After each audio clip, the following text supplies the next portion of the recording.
Guys, welcome back to the channel. My name is Mike. This is my aviation channel and we do some simulator stuff on here time to time. Today's going to be a simulator video and specifically it's going to be about DCS, Digital Combat Flight Simulator. So I've been using DCS now for around about a year and I've been using something called Track IR5 on it.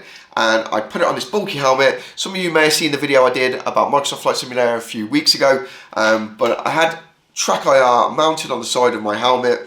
I got fed up with it and got rid of the helmet. Wanted to put the Track IR on something, but it's bulky, it's cumbersome, and it's not run that smoothly for me since I've had it.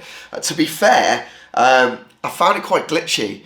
Now, I know some of you in the comments have said they've had theirs glitchy and some of you said theirs has been fine. But I wasn't overly impressed with it. And sorry guys if you hear the squeaking, I had to say this before, every time I'm in the simulator, I'm in a real ejection seat here and it's a bit squeaky, so I apologise for the squeakiness.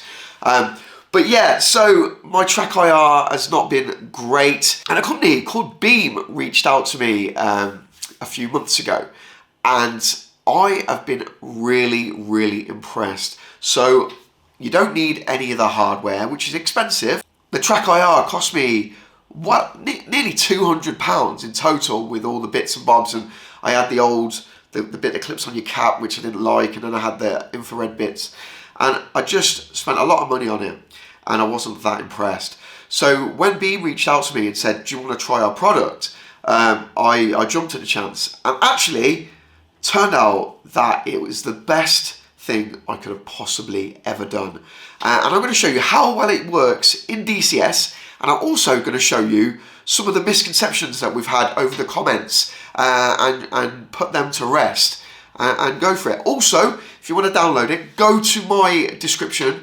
There's a link in there, and also there's a discount on it at the moment as well. So if you go onto my link, click the link, and you'll get it for, if you're in the UK, for under £20. It works out about £19.50 and it's $24 in the US. So guys, a really good deal on it. And that's lifetime. So you don't have to buy anything else other than a webcam. And just a standard, bog standard, cheap webcam will do it. You don't have to have a all singing, all dancing one, and it works fine. And you can also use your mobile phone, believe it or not. I haven't done that myself. Maybe that would be a video we could do if you want to see that. But you can use the camera on your mobile phone as well. So you don't actually need a webcam. So before we load up, I'm not going to install it. We've done that in another video, but I'm just going to show you exactly what we need to do. All we need to do is load up OpenTrack, which is a free source software that you can download through the Beam website as well. So you don't even need to load up Beam. Have a look at my other video. You can see me installing it and configuring it. And believe me, configuring it took about 5 seconds. It was that quick. And then all we do is we click on start. That's it. The octopus moves with my head. And then we can load up DCS. Why DCS is loaded up, one of the questions was, can we see your sim rig? So sure, I've done plenty of videos on my sim rig, but I will show you my sim rig now, and I can put one of the misconceptions to bed right now. Here's my sim rig, guys, and I'm recording it on my mobile phone. Hello, my main camera's up there recording. So basically this is my sim rig. I've done lots of videos about this before, but I'm going to show you really quick what DCS is loading so you can see what I'm actually using. The first question I'm going to lay to bed is the VR. So why would I need Beam if I've got VR, which I totally understand. Once you've used VR, it's very immersive. I really enjoy VR. But one of my first things is, not everybody can afford VR. I certainly have got a very basic VR because I've spent so much on my sim setup. I just couldn't afford like a really good VR. So not everybody can afford VR, and this gives you next to VR experience. So that's one of the reasons why I like it. Also, as a creator, I like to show you guys what's going on. So I screen record this, and I don't screen record me in VR. So as a creator, it helps me as well. It's come on, the game's come on, and you can probably hear this, the vibrating. So one of the things I've got is a haptic feedback ejection seat. This is made from a real Martin Baker ejection seat, and I've incorporated one of the next level racing haptic feedback pads into this, into the parachute in the back and into the survival tray as well, which feels really good when you're flying. But for the video, I'm going to turn it off because it makes a lot of noise. And then I've got, back to the VR, so I've got an Oculus, one of the original Oculuses. That's something I will upgrade at some point or another. I changed from 3 monitors, so I had a 3 monitor setup like this, but I changed just to make it simple when I was using the VR to this monitor here. I've got my camera set up, the webcam at the top. So the webcam I showed you was slightly different, but this is again no expensive webcam, and this webcam here was $19.99 off of Amazon, and that is it. That's all I use for my Beam EyeTracker. And I have a Warthog set up and just an entry-level gaming PC really, and that's it. So that's the simulator, and the game's loaded up, so let's go back in. So I'm going to load up the F4 Phantom. It's one of my favourites, and I'm going to show you around. We're going to take off, we're going to do a little dogfight, and then that will be the end of the video, and I'll be able to show you all the things that are good about Beam EyeTracker. I haven't really found any downsides to it, to be quite honest. So yeah, just see what you think. But remember, you can download it from the link in my description. Okay guys, so we're in the F4, and as you can see, it's working really nice, really smooth, and it's so easy to use. Like, so if it's slightly off, I can look forward and press one key on my keyboard and it recenters completely. So now it's completely recentered, and one thing I really like about this is the if I need to look in at something in the cockpit, I can literally just reach my head in and it works perfectly. I can see all the detail that I need. Come back out, and I found when I had track IR, especially when I was looking down and left, it always used to cut off. No matter if I moved it, I always had that glitch, or if I went too far, I could like go try and get into one little nook and cranny, it would just glitch on me, and it was really annoying. And again, you can see that does not happen with this. I can look perfectly around, I can look backwards. It's amazing. Really, really, really good.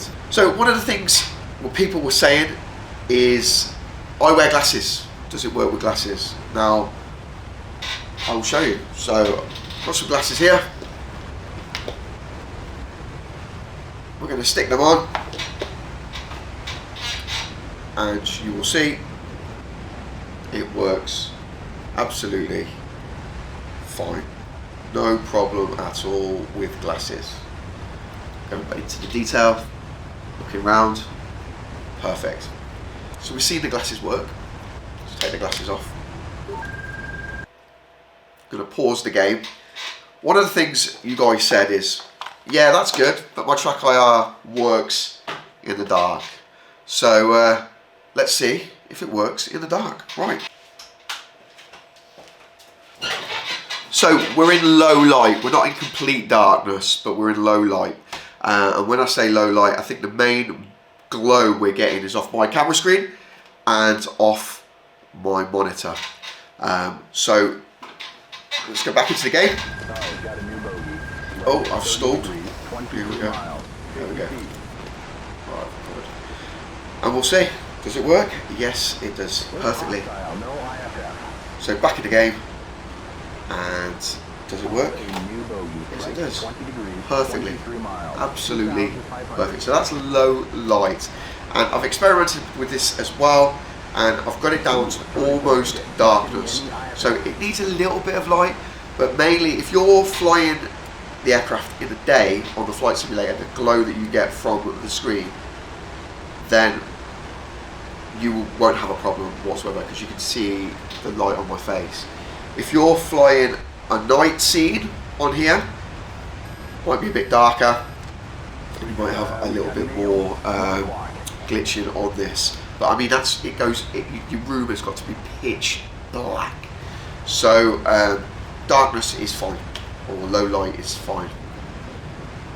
Okay, so lights back on. Let's get in a little bit of a dogfight. Let's find something to attack. Now this is my crazy setup. I've got Spitfires and Phantoms and Tornadoes and everything. I've just went crazy. There's no logic to what's going on in this at all. Other than that, we're going to find something to shoot down. Let's not prey on a Spitfire there. I feel really bad. Let's find a MiG or something, or another Phantom. What's that down there? Spitfire. See, I'm looking, and I can go straight into the screen. I can see that's a Spitfire. Okay, so I have a MiG in my sights. That's a new bogey. 5 miles, 11,000. I'm going to see if I can get here. No IFF response. Target is abandoned. And then everything's armed. I've checked. Yep, we're good. Showing heat. Right, we're going to get him. We are going to get this guy. He's toast. We've got a bandit. So one of the things is, guys, I've got a mid-range PC. It's not top of the range by all means. It's not totally entry level, but it's not the best out there. And one of the things when you'll know with VR is you need a very powerful system to run VR smoothly, and I have noticed that. And sometimes I just want to take advantage of the sunsets, the game scenery. Look at that now. And I don't always get that with my VR experience. So I like just coming onto the monitor and just seeing it like in true like 4K or whatever resolution it's in. Right, I've got a lock, but I've also been fired at. So, whoa, I've got one behind me. I'm hit. So another reason why I like playing outside VR. And also, some people get sick, get motion sickness with VR. I personally don't, but some people do. So again, if you're one of them people, Beam EyeTracker is perfect for you. I think I'm going down. I've been hit by that MiG. I can't do much here. So when I go down, we'll end the video there. Eject. But with the ejection lever in hand, I'm going to leave this video here. Guys, really good. I enjoy it. I think it's brilliant. So cheap. Less than 20 quid. What can you get for 20 quid these days? It's a couple of coffees. So go and enjoy it. Go and use my link. It's a secure link. You'll get the discount. It's all in the description down below. If you need any advice, need any help, put it in the comments down below. I'm trying to answer everybody that comments. And if you've got any tips, hints, whatever you want to say, put it in the comments down below as well. So remember, like, subscribe, click that notifications, and you will see me in the next video. Guys, thanks a lot for watching. Take care.